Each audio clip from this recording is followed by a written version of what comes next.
사람의 마음이 상대방의 마음이 모두 내 마음처럼 다 된다면 그것만큼 좋은 게 없죠. 이제 식당에서 일하시면서 같이 일하는 종업원들 서너 명이 있는데 그 사람하고도 마음이 맞는 사람이 있고 참 안 맞는 사람이 있잖아요. 이 작은 그 식당이라는 사회 안에서도 그런 사람이 있다라는 거예요. 그러니까 살아가면서는 얼마나 더 많겠어요. 그러면 식당에서 다 맞는 사람이 있다 하더라도 집에 가면 또 배우자하고 안 맞는 사람도 있어요. 배우자하고 맞다 하더라도 또 자식하고 안 맞는 사람도 있고, 가족은 다 맞는데 또 시어머니, 부모님하고 또 안 맞는 사람이 있어요. 그러면 왜 저 사람은 저렇게 생각할까? 이런 생각이 올라오죠. 나는 수행하고 마음 공부하니까 인사도 하고, 아이고 아침에 일어나서 식당에 가서 이 일자리에서 서로 인사하고 얼굴 붉히지 않고 서로 이렇게 반갑게 인사하면서 일하면 참 좋을 텐데, 그게 내 생각이고, 다른 사람은 인사를 하든 안 하든 난 내 일하고 가면 되지 이런 생각하는 사람도 있고, 굳이 왜 저 사람은 자꾸 인사하지, 불편한데 난 인사 안 해도 되는데 난 내 일만 하면 되는데, 그런 사람도 있을 것이고. 자, 그런데 여기서 잘 생각해 보세요. 내가 만일 가게 주인이라면 종업원들한테 인사하는 게 좋아요, 안 하는 게 좋아요? 하는 게 좋죠. 종업원들이 잘해야, 친절하게 해야지 가게 손님들도 감사하고 또 찾아오죠. 영업하고 바로 직결적으로 연결되어 있잖아요. 손님에 대해서 친절하게 하는 건 당연히 주인이 해야 되는 마음이죠. 근데 주인의 마음보다 종업원들은 덜 친절합니다, 보통. 일하고 돈 받고 가기 때문에. 내가 이 집에 돈을 하루에 수익이 100만 원 벌었다 하든 50만 원 벌었다 하든 10만 원 벌었다 하든 내가 받는 돈은 똑같으니까 거의. 그래서 별 신경을 안 써요. 손님이 그냥 오면 오는가 보다. 근데 더군다나 너무 많이 오면 그때는 더 힘들죠. 일이 괴로우면 몸이 또 망가질 수 있으니까. 그래서 항상 적당히 됐으면 좋겠다라고 생각합니다. 근데 보통 주인들은 그렇게 생각하지 않아요. 장사 잘 됐으면 좋겠다. 그래서 주인들은 종업원한테도 친절하려고 애쓰고, 가능하면 화 안 내려고 애쓰고, 그리고 손님들한테도 잘하려고 애써요. 이게 주인의식이에요. 주인이 있는데 손님이 집에 오면은 손님이 보통 가만히 있고 주인이 물어보고 인사하고 뭐 챙겨주죠, 손님보다는. 그래서 내가 그 사람이 인사를 하든 인사를 하지 않든 내가 하는 것이 주인인 마음이에요. 이해돼요? 주인은 항상 먼저 돌보죠, 손님이 오면. 그쵸? 아이고 어디서 오셨어요? 밥 맛있으세요? 물어보고 반찬 어떠세요? 이렇게 물어보죠. 그게 주인인 마음이에요. 종업원들은 딱 차려놓고 그냥 끝나는 거예요. 뭐 부탁하면 해주면 되는 것이고. 그만큼 주인의식은 그 사람들을 모두 다 껴안는 마음이에요. 큰 마음이에요, 주인의식이. 그래서 내가 거기서 일한다 하더라도, 잠시 식당 일을 한다 하든 뭐 알바를 하든 어떤 일을 한다 하더라도 내가 주인의식을 가지면 훨씬 더 내가 마음이 더 크게 가지는 거예요. 그래서 같이 일하는 일자리에서 내가 인사한다고 그 사람이 인사 안 한다 해서 마음이 좀 불편하긴 하지만, 저 사람은 아직까지 인사를 하는 습관이 안 되어 있구나. 주인의식이 좀 없구나. 삶에 대해서 주인의식 있는 사람들은 굉장히 의로워요. 의로운 일을 많이 합니다. 누가 옆에서 다치든가 누가 넘어져 있으면 의로운 사람들은 측은지심의 마음이 들어서 바로 이 사람을 케어하고 112나 119에 신고해서 신고 정신이 투철해요, 그런 사람들은. 근데 나만 괜찮다, 내 삶만 괜찮다라고 생각하는 사람의 대부분은 그렇게 하지 않고 자신의 삶에 집중을 해요. 그러면 따지고 보면 인간의 본성은 도대체 뭡니까?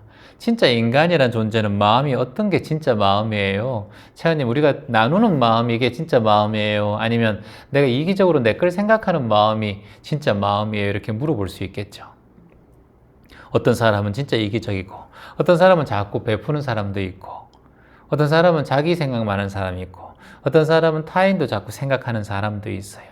그래서 이걸 사람의 본성은 과연 선한가 또는 악한가, 여기서부터 이제 옛 성인들은 공부를 하기 시작했어요.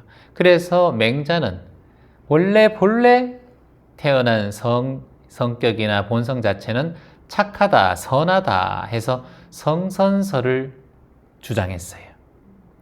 근데 순자는 성선설 아니다. 사람은 누구나 타고난 마음은 악하다 해서 성악설을 주장했어요.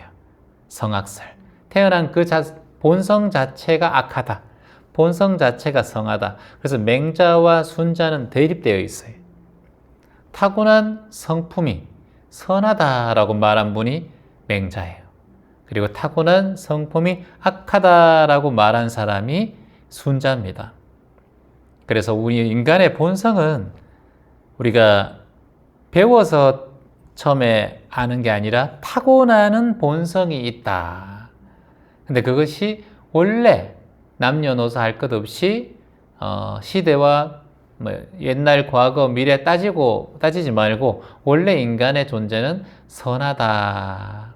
물에 빠져 있는 사람 있으면 구하고 싶고, 넘어져 있는 사람에는 이렇게 세우고 싶고, 배고픈 노숙자들 보면은 진짜 조금이라도 도와주고 싶은 마음이 본래 있다.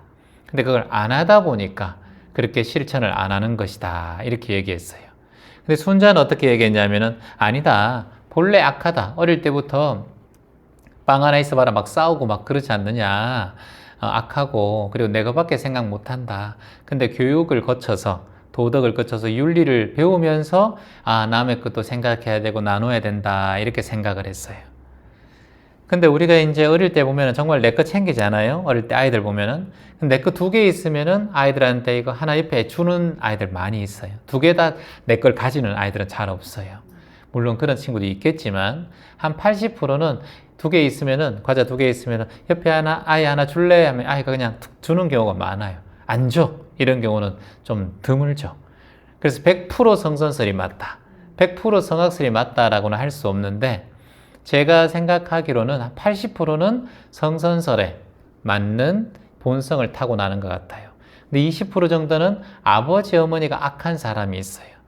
그런 욕심이 많은 사람. 그런 사람 타고나는 유전적인 기질이 아이가 20% 정도는 악한 마음도 있다라는 거예요. 제 생각은 그렇게 생각을 하고 있어요. 공자는 어떻게 말씀하셨냐 하면은 우리의 인간 본성은 본래 비슷하다라고 얘기했어요. 근데 환경과 교육, 가정환경, 부모에 따라서 달라질 수 있다라고 공자께서는 말씀하셨어요. 그래서 어찌 보면은 맹자의 성선설 그리고 순자의 성악설 이것이 있지만은 고자는 어떻게 얘기했냐면은 고자 성인은 이렇게 얘기했습니다. 선도 없고 악도 없다라고 얘기했어요. 물 들어가는 것에 따라서 인연 따라서 그렇게 된다. 또 이렇게 얘기를 했어요. 그러면 인간의 본성은 우리가 먹고 싶은 욕심 있잖아요. 그리고 색욕도 있고 탐욕도 있고 수면욕도 있고 이런 것들 보통 나쁘다 좋다라고 할 수 없어요. 자고 싶은 욕심이 어떻게 나쁜 겁니까? 성욕도 당연히 있어야지 인간이 이렇게 유전적으로 이렇게 살아갈 수 있잖아요. 그러니까 뭔가를 평가한다라고 할 수는 없다. 다만 교육을 통해서 나중에 도덕을 배우고 윤리를 배우고 서로 간의 예의를 배워서 배워가는 것이다 라고 또 얘기하는 사람도 있어요.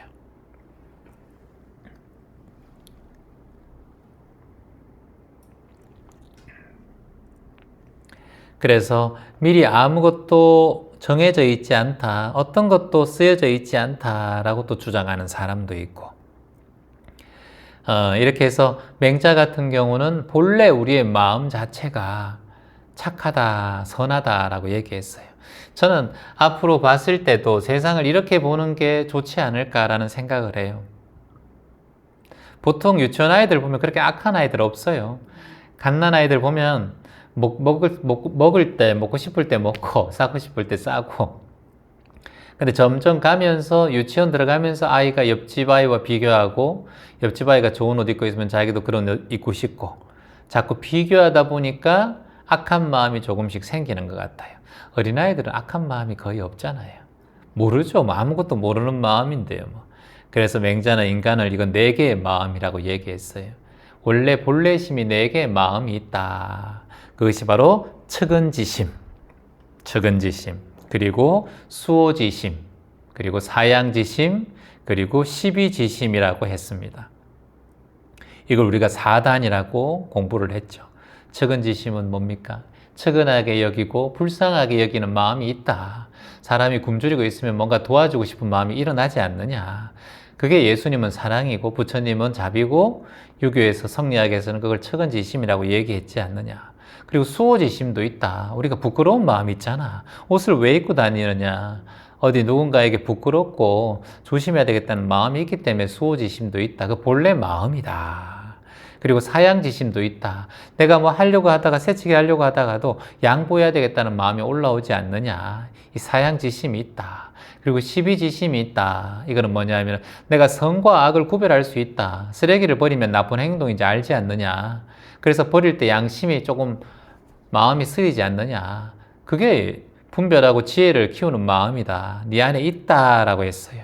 이 사단이 있다. 그래서 이 마음을 잘 키우면 맹자께서는 공자께서 말씀하신 인의 예지가 생겨나게 된다. 이렇게 말씀하셨어요.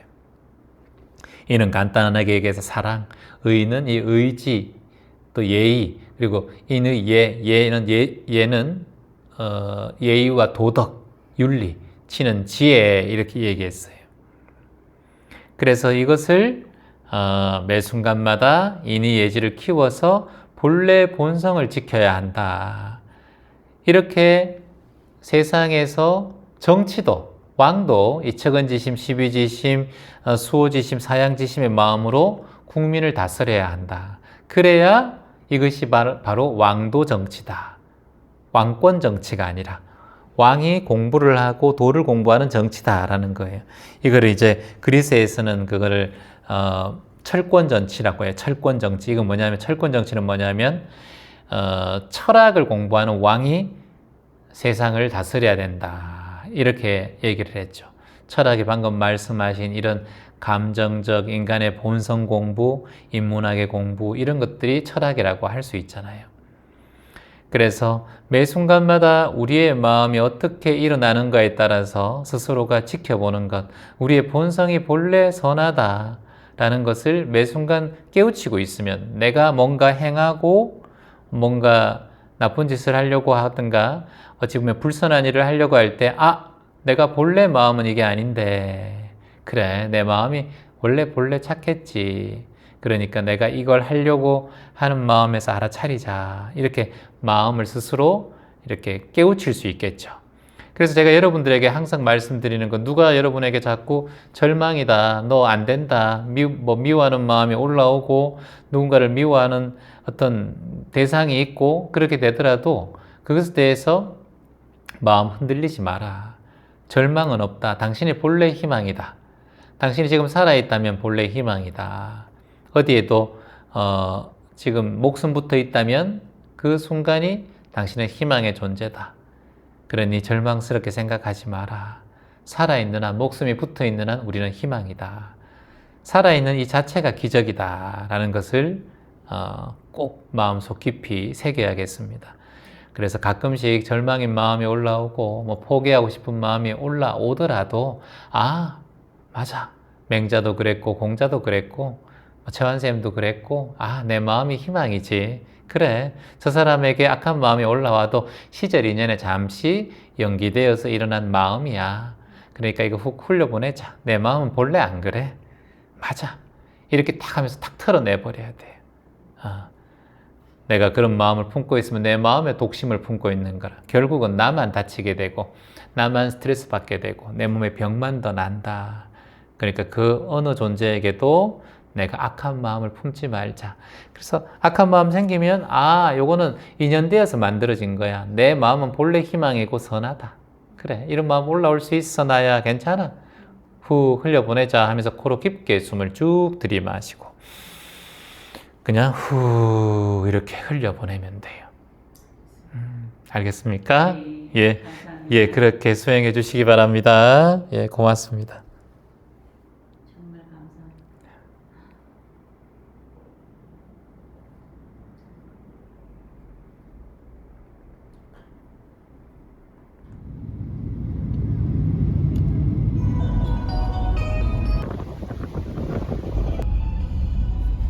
환경도 캄보디아보다 더 안 좋은 그러니까 아무래도 이곳에 나무를 심으면 더 훼손도 덜 할 테고